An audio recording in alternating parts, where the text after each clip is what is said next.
Hey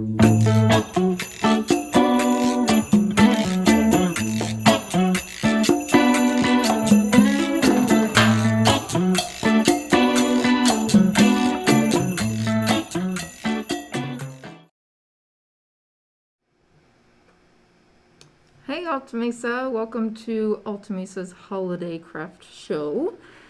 We are the Kinder team. I am Mrs. Schmidt. And I'm Mrs. Sturgeon. And we are going to make some candy cane ornaments. We did want to point out real quick that since there are two of us, we have our masks on.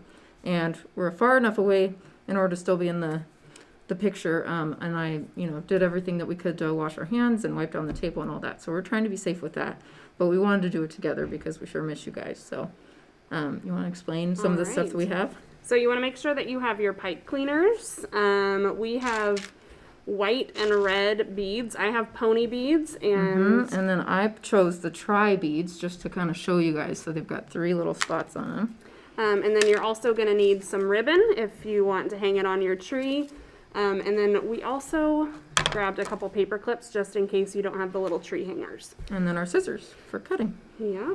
All right. All right. So to get started, if you want to make one of these itty bitty little candy canes, you're going to want to cut your pipe cleaner in half. But for our little fingers, it's really hard to kind of finagle. So you might want to make one of the larger candy canes with the whole one. Yeah. Or you can take one of your full pipe cleaners and you can just kind of cut off an end. Just be very careful as you're cutting.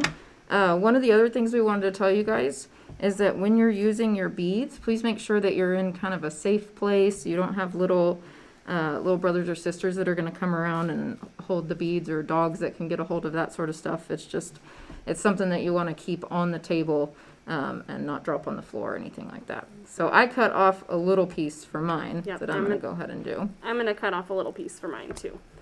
The whole size ones are cute, but they're a little bit flimsy. So when you want to get started, you're going to take a bead. If you want to start with white, otherwise red. And you want to put it on a little ways so that you can then fold it over and twist it around the bottom so it's nice and secure. So you're going to twist it around. I twisted a couple times. And then after that, you're not going to want another white bead. You want to make a pattern. So you're going to grab a red bead. And when you slide this one on, careful not to poke your fingers, because you're going to have one of those pokey sides up. And you're going to have to slide it on both sides. And make sure you pull it really, really tight. And I was going to say, with the tri beads that I'm using, I actually like to use 2 of the same color at once because they're a little bit skinnier of a bead. And so the color shows up a little bit better. So if you wanted to do, like Mrs. Sturgeon is doing, just a A-B pattern, where it's the red, white, you could do that. Or we could do A-A-B, A-A-B. It doesn't matter, whichever kind you would like. Exactly. So you're just going to keep putting them on until you get to the top. So you want to do red and white, or red, white. You're doing 2 whites, Mrs. Smith? I'm doing 2 and then 2. Nice. 2 and then 2, yeah. Yep, so you just keep stringing them on. Any kind of pattern. And if you don't have red and white beads, it's totally fine to do any other color bead. The candy cane still comes out super, super cool looking.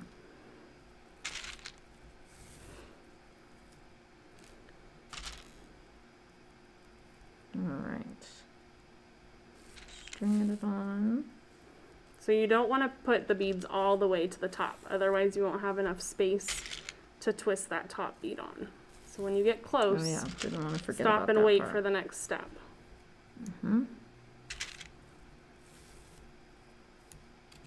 I would suggest taking your time just so that you don't accidentally drop one of the beads.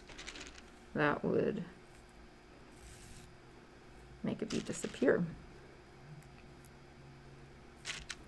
All right, Miss Sturgeon, I'm curious, what is your favorite thing to do at Christmas time? Since we have time while we're stringing all these beads on. Exactly. I love to drive around and look at the Christmas lights. I actually did that last night with some hot chocolate. Yeah. Me and my brother drove around, so it was fun to see all the different setups that people have at their house. What about you? My favorite is probably making cookies. Yep. I used to do it with my grandma, and it's something that I like to just carry on. And then, of course, frost it. Yeah. That's the best part, too. Are you already done? Yeah, 'cause I'm you've got done with mine because I Go have the ahead. fat You tell beads. them what to do next. So if you're finishing ready this. for the next step, what I like to do is I like to leave about that much at the top because you're going to want to pull this top bead up a bit to do that same kind of motion. You're going to push it down into the other beads. And you might need a parent to help you if you have little fingers too, because that likes to poke. You're going to push it down in, and then you'll make the little candy cane crook at the top. So we'll let Miss Schmidt keep working on hers. Yep, you're good. I'm actually thinking that I'll do something different than a candy cane. Oh, very Since nice. you're working on that. I've got a different idea. So once you have that shape, you can get your ribbon out. And you're going to want to cut a ribbon that is easy enough to tie. So not too long that it's going to be dangling too far down your tree, but long enough that you can get your fingers ready around and tie it. So I'm going to cut my ribbon. And I think the most important part about putting the ribbon on is you want to string it onto one of these top beads. You don't want to string it down here or your candy cane's going to hang upside down. Mm-hmm. So you're going to want to hang it up here. And it can be a little bit tough to get it through the top because of all the fuzzies from the pipe cleaner. But I've done it before, I promise. Let's see how it goes today. Need to have one of those Martha Stewart oven ready ones. Yeah. There you go. All right, so there it goes. Pull it through the top, and then you're going to tie it in a little knot.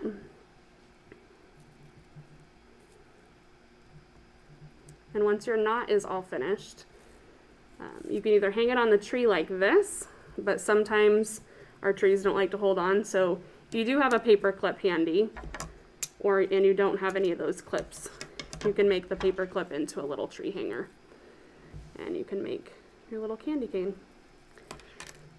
You can make them all different sizes. If you're done with that one and you've got some extra pipe cleaner, go ahead and make another one. And here is what mine looks like, just so you can see the difference with the tri-bead versus the pony bead. Kind of cool looking. Another thing that I've seen that is kind of fun is that instead of making a loop at the top, you can go ahead and tie a bow around, like right on the middle, so that it just has a cute little decorative bow there. And then you can actually just hang these ornaments right on the tree limb to hold like that. Or we did also get a paper clip for making like a hook that you can use. So that, you would just take it and bend it, and just remember that these paper clips are, you know, just to be used as like a tool for helping. They're never any type of weapon or anything like that. So I go ahead and I make kind of a little loop at the top, and I hook it like that, and you can hang it just like this, okay? If you didn't want to hang it directly onto your tree. Yeah. So some of the other ideas we had, other than the candy cane, were we like to do wreaths where you kind of put it as like just a circle. And I've seen where it's fun to take another pipe cleaner and kind of use that to tie it in a bow at the top, and just kind of fold it over to make it into a bow for that. Yeah, and there's all Right. kinds of ideas All online kinds. too for snowflakes and Christmas trees, and depending yeah, on what color pipe snowflakes. cleaners you have, you can make all kinds of What do you different want? stuff. Yeah, I'll show you a snowflake structure real quick. If you take your pipe cleaners and you cut them directly in half, and then you make an X out of them, or a plus sign, either way, and then you kind of twist it around just so it holds on to each other to make an X. You take another pipe cleaner and you twist that on, and then you just kind of move it around to make it into the shape that you want. And in that instance, now you would just take the pony beads or the tri beads and slide them on here. But remember to leave a little bit of space at the very tip so that you can bend it over to stop the beads from falling off. And then you can just kind of set it on your tree. Yeah, or hang it in your window, whatever you want. So yeah, I think that's all we really have for our pipe cleaner candy cane ornaments. I hope you guys enjoyed that and you can make your own at home. And it's we'll a good fine motor practice. it is a good fine motor practice. Yep. Make sure you help with cleanup at the very end. We sure miss you guys. And, well, we won't see them tomorrow, but somebody else will see it tomorrow. Okay? Thanks for coming. Bye, guys. Bye.